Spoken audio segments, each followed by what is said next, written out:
Hello students, आज हम हिंदी में कक्षा 7 में सरस्वती व्याकरण निधि से पाठ 3 शब्द विचार उसका तीसरा भाग पढ़ेंगे।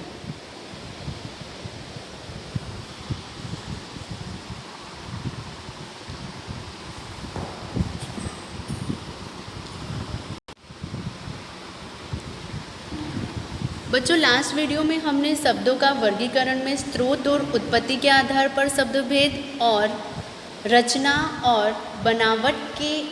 बनावट या व्युत्पत्ति के आधार पर शब्दभेद हमने पढ़ा था। स्रोत और उत्पत्ति के आधार पर शब्दभेद में हमने तत्सम शब्द, तद्भव शब्द, देशज और विदेशी हम पढ़ चुके थे। रचना, बनावट या व्युत्पत्ति के आधार पर हमने रूढ़ शब्द, यौगिक शब्द और योग रूढ़ शब्द पढ़ा था। तो आज हम तीसरा उसका भेदे प्रयोग के आधार पर शब्दभेद आज हम वो पढ़ेंगे। बच्चों, प्रयोग के आधार पर शब्दभेद में आपको एक उदाहरण दिया हुआ है, जैसे कि सुरेश के विद्यालय में वार्षिक उत्सव मनाया गया।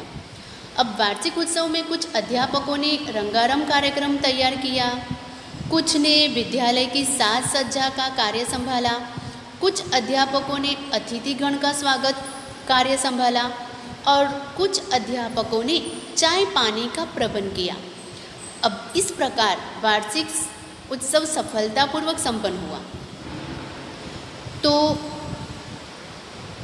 जिस प्रकार वार्षिक उत्सव में सभी अध्यापकों ने अपनी योग्यता अनुसार योगदान देकर उसे सफलता प्रदान की, तो कहने का मतलब यही है कि उसी प्रकार एक वाक्य के निर्माण में अनेक शब्दों की आवश्यकता होती है।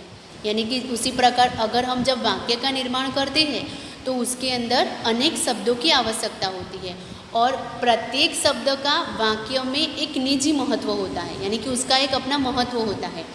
अगर एक भी शब्दों को यदि वाक्य में से निकाल दे तो वाक्य हमारा अभीष्ट अर्थ प्रस्तुत नहीं कर पाता। तो वाक्य निर्माण के लिए जिन जिन शब्दों की आवश्यकता पड़ सकती है उन्हें हम निम्नलिखित 8 वर्गों में रख सकते हैं।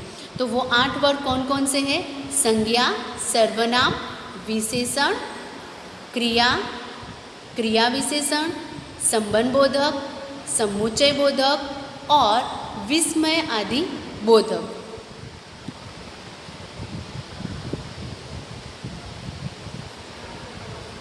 चौथा प्रकार है विकार के आधार पर शब्दभेद। विकार के आधार पर शब्दभेद के 2 प्रकार होते हैं, विकारी और अविकारी। तो सबसे पहले हम उदाहरण को देख लेते हैं। बच्चा ऊपर पतंग उड़ाएगा, बच्चे ऊपर पतंग उड़ाएंगे। ठीक है। ऐसे ही दूसरा है बालिका बहुत पढ़ती है, बालिकाएं बहुत पढ़ती है। तीसरा, वह ऊपर पतंग उड़ाएगा, वे ऊपर पतंग उड़ाएंगे। चौथा है वह बहुत पढ़ती है, वे बहुत पढ़ती है। तो ऊपर लिखे वाक्यों को ध्यान से पढ़िए। वाक्य परिवर्तित हो जाने से कुछ शब्द तो वैसे के वैसे रहते हैं, और जैसे कौन कौन से शब्द हैं, जैसे कि बहुत, ऊपर आदि। जैसे देखो बच्चों, यहाँ पर बच्चा ऊपर पतंग उड़ाएगा, बच्चे ऊपर पतंगे उड़ाएंगे। तो यहाँ पर ऊपर और ऊपर इस वाक्य के अंदर और इस वाक्य के अंदर दोनों सेम शब्द है। बालिका बहुत पढ़ती है, बालिकाएं बहुत पढ़ती है। यहाँ पर भी बहुत, मतलब बहुत और ऊपर आदि और कुछ बदले जाते हैं, और जो बदले जाते हैं वो कौन से हैं? जैसे बच्चा तो बच्चे, बालिका तो बालिकाएं, वह का देखो यहाँ पर वे हो गया है, तो उसमें कुछ परिवर्तन होता है। तो शब्दों की इसी परिवर्तन को वाक्य में क्या कहते हैं? विकार कहते हैं। जिन शब्दों को वैसे के वैसे वाक्य में प्रयोग किया जाता है वे अविकारी शब्द कहलाते हैं। इसके अतिरिक्त ऐसे शब्द जो थोड़े बहुत परिवर्तन के साथ वाक्य में प्रयुक्त होते हैं उन्हें विकारी शब्द कहते हैं। यानी कि जिन शब्दों को वैसे के वैसे वाक्य में प्रयोग किया जाता है, मतलब जिसमें कोई परिवर्तन नहीं होता है, उन्हें अविकारी कहेंगे, और जिसमें थोड़ा बहुत परिवर्तन होता है उन्हें हम क्या कहेंगे, विकारी शब्द कहेंगे। अब देखो बच्चों, विकार के आधार पर शब्द के भेद यहाँ पर दिए गए। जैसे मैंने आपको पहले ही बताया कि उसके दो भेद है, विकारी और अविकारी। तो विकारी मतलब संज्ञा, सर्वनाम, विशेषण और क्रिया। अविकारी का होगा क्रिया विशेषण, समुच्चय बोधक, संबंध बोधक और विस्मय आदि बोधक। तो ये थे विकार के आधार पर शब्दभेद। विकार के आधार पर दो शब्दभेद होते हैं, विकारी और अविकारी। विकार के अंतर्गत संज्ञा, विकारी के अंतर्गत संज्ञा, सर्वनाम, विशेषण और क्रिया, और अविकारी के अंतर्गत क्रिया विशेषण, समुच्चय बोधक, संबंध बोधक और विस्मय आदि बोधक।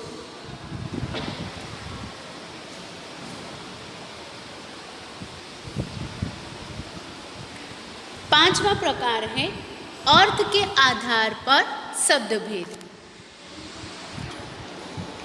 अर्थ के आधार पर शब्दभेद में देखो बच्चों, यहाँ पर जिन अर्थ के आधार पर शब्दभेद यानी देखो, जिन शब्दों का अर्थ स्पष्ट होता है वे सार्थक शब्द कहलाते हैं, जिनका कोई अर्थ स्पष्ट होता है। और ऐसे शब्द जिनका कोई अर्थ नहीं होता, यानी जिनका कोई मीनिंग नहीं निकलता, जिनका कोई अर्थ नहीं होता, उन्हें हम क्या कहेंगे, निर्थक शब्द कहते हैं। तो बच्चों देखो, यहाँ पर आपको एक उदाहरण दिया हुआ है, जैसे कि सार्थक और निर्थक क्या है वो हम इस उदाहरण के द्वारा देखते हैं। अभिषेक मैच खेलकर घर लौटा तो उसका मुंह उतरा हुआ था। उसकी माँ ने उसे देखते ही पूछा, क्यों, क्या बात है, बहुत उदास दिखाई दे रहे हो, मैच में हार वार के आए हो क्या? यहाँ पे ध्यान देना बच्चों, मैच में हार वार के आए हो क्या? अब माँ के इस वाक्य में हार का अर्थ पराजय है, पर वार का कोई अर्थ नहीं है। इसी तरह बोलते समय कई बार हम ऐसे शब्दों का प्रयोग करते हैं जिनका कोई अर्थ नहीं होता है। बोलते समय हम ऐसे शब्दों का प्रयोग करते हैं जिनका कोई अर्थ नहीं होता है, जैसे कि हार, वार, चाय, वाय, ऐसे शब्द होते हैं जिसे हम बोलते समय ऐसे शब्दों का प्रयोग करते हैं। तो जिन शब्दों का अर्थ स्पष्ट हो मतलब वे सार्थक, मतलब यहाँ पर हार है वो सार्थक हो गया, और ऐसे शब्द जिनका कोई अर्थ नहीं होता उन्हें निर्थक शब्द कहते हैं।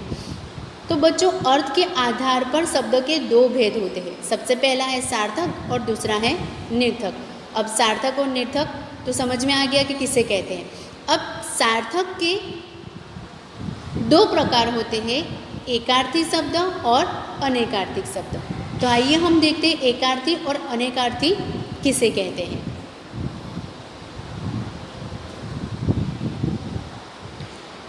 एकार्थिक शब्द यानी कि जिन शब्दों का केवल एक अर्थ हो उन्हें एकार्थी शब्द कहते हैं।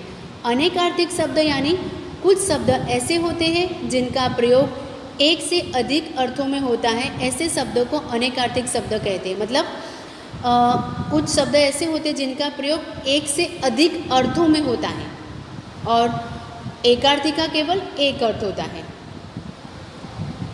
अब यहाँ पे आपको दो उदाहरण दिए हुए, तुम्हारे परीक्षा में कितने अंक आए हैं, ठीक है, ये अंक की बात की गई। नाटक का अंक समाप्त होते ही दर्शक हॉल से बाहर निकले। यहाँ पर अंक और यहाँ पर अंक दोनों के अर्थ अलग अलग है। देखो बच्चों, यहाँ पर कुछ अनेकार्थिक शब्दों की सूची दी गई है आपके टेक्स्ट बुक में। मैंने कुछ ही शब्द यहाँ पर लिए, ऐसे बहुत सारे शब्द आपके टेक्स्ट बुक में हैं जो आपको रीड करने हैं। जैसे यहाँ पर देखो अक्षर है, अही यानी उसका होगा सांप, कष्ट और सूर्य। अंबर का आकाश भी हो सकता है और कपड़ा भी हो सकता है। आम, आम यानी फल का नाम और साधारण भी हो सकता है।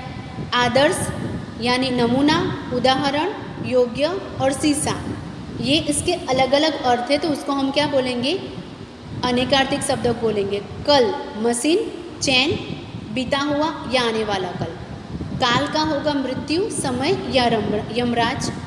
ऐसे ही देखो जाल, छल, जाला, बनावट या माया। पतंग, सूर्य, पक्षी या पतंग। भूत का होगा बीता हुआ समय या प्रेत। बाल, उसको केस भी कहेंगे, बालक भी कह सकते हैं, और गेहूं की बाल भी कह सकते हैं। तो ये थे कुछ अनेकार्थिक शब्दों की सूची।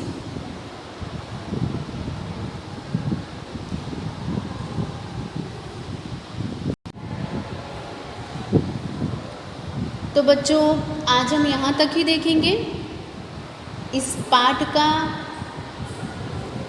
आगे का भाग हम लोग नेक्स्ट वीडियो के अंदर पढ़ेंगे। Thank you.